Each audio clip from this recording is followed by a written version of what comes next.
Hello and welcome to Kitchen Countercraft. If you like this video, would you please like, comment, share, and subscribe. Today I have a beautiful Sheaffer 330 and just wanted to kind of bask in the glory of this pen, and it's just very, very pretty.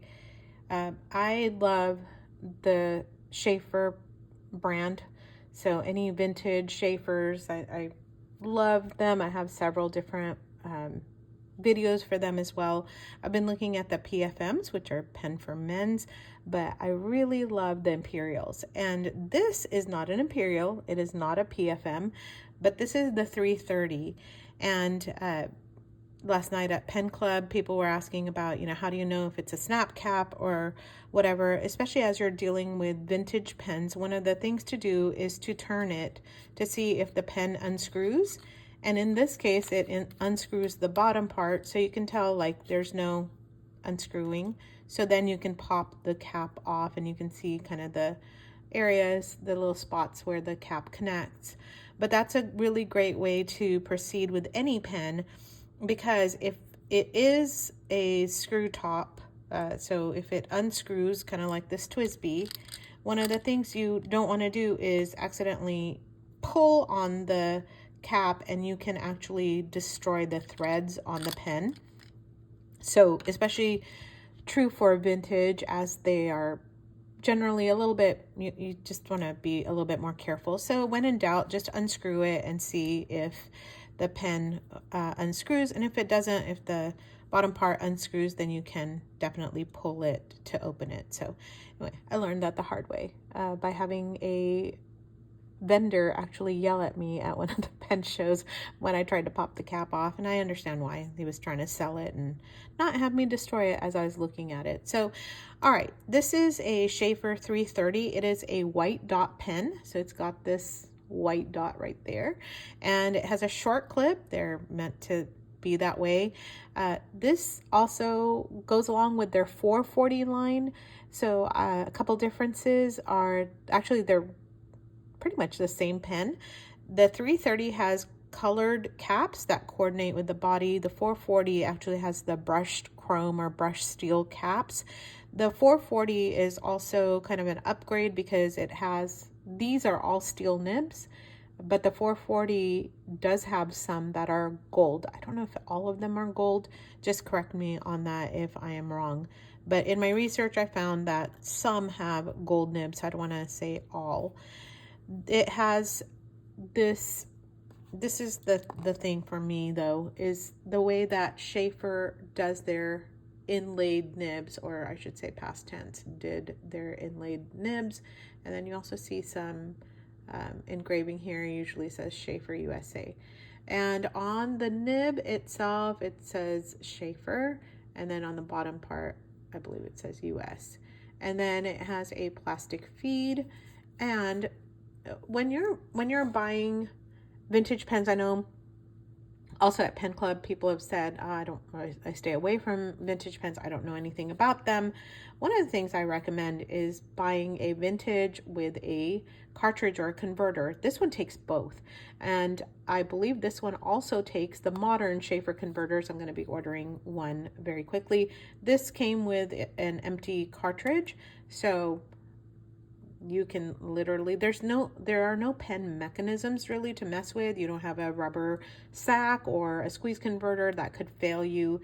This is a really great way to kind of enter into the vintage pen world.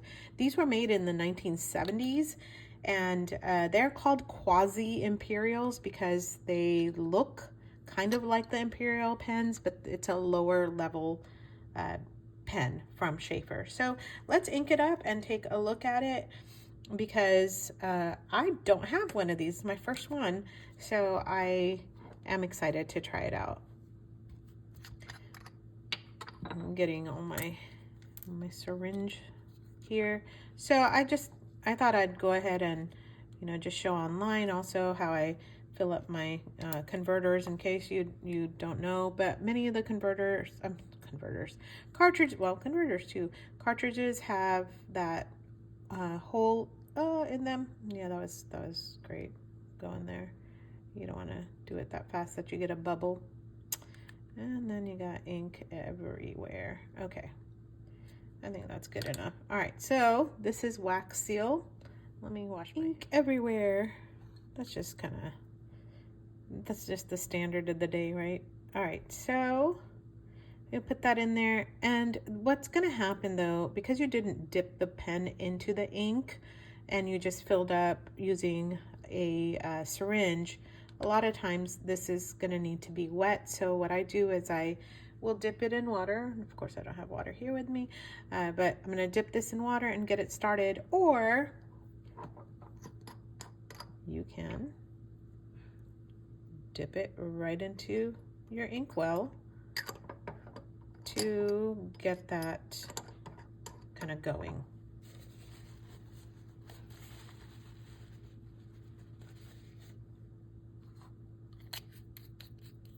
So I hope that was also helpful. Make sure your cartridge is nice and snug in there. All right, so I went ahead and inked this. Actually, I forgot to measure. Let me give you some measurements here of this lovely pen. So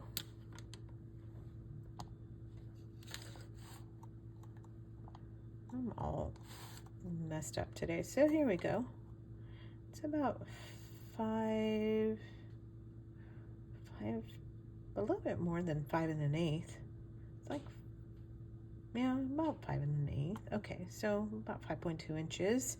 And then I have my TWSBI next to it so that you can see the comparison here. So just a little bit shorter than a TWSBI. I also have a Parker 45 that I have not done a, is that right? Is that a 45? Let me see. Yes. All right, so just wanted to compare that one as well. So that one's a little bit longer than this pen. Gosh, I'm way down here. All right, let's uncap. Take a look. It's about 4.5 inches. And I'm just going to compare it to the TWSBI so that people know. TWSBI is a lot longer. So it's a shorter pen. People also flip out about that, but you can actually post it. And it's closer to 6 inches then. I don't like to post mine, mainly because a lot of times you'll get scratches. It can also loosen up the cap. However, if you need that because of your hands, then you can definitely do that because there's not any, I mean, pens are made to post, so you can definitely do that. Don't shy away from that. I just don't do it because I have little hands, and this is like the perfect writing size for me, so no big deal. Let's come in closer here and do a test. Looks like there might have been a link in here.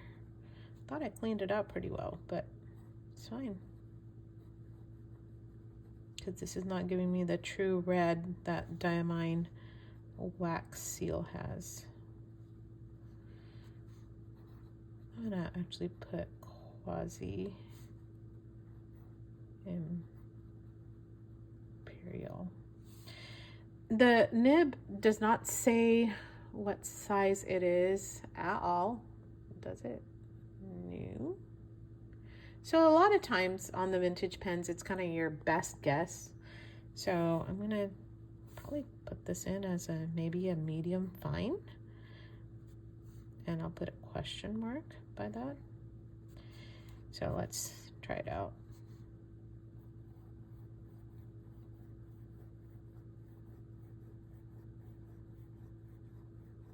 Very, very, very smooth. All right, now I know what the fuss is all about. Beautiful. The ink is all muddy looking because of my poor cleaning abilities. So I'm gonna put though that it is the Diamine wax seal, although it's not looking like the beautiful true red that it is. So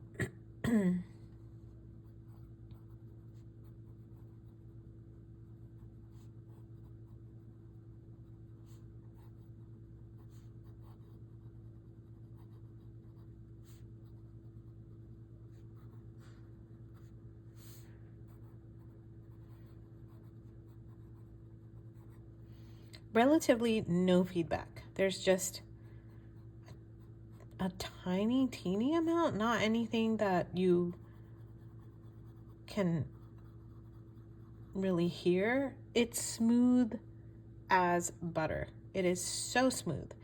And just to think that, this is 1970s, it's 2025. So this pen is, over half a century old. It's writing in an incredible way. I can see why some people say this is their everyday carry. Today, you can actually purchase these readily for anywhere around $40, $50. So it's not a high price tag that's attached to them.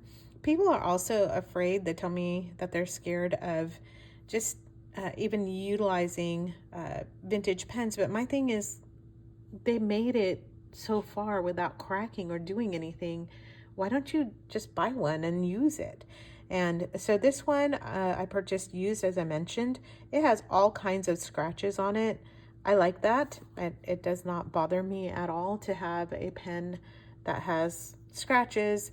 I just think it, again, adds to the mystery and the history of it all. So let me know what you think of this Sheaffer 330.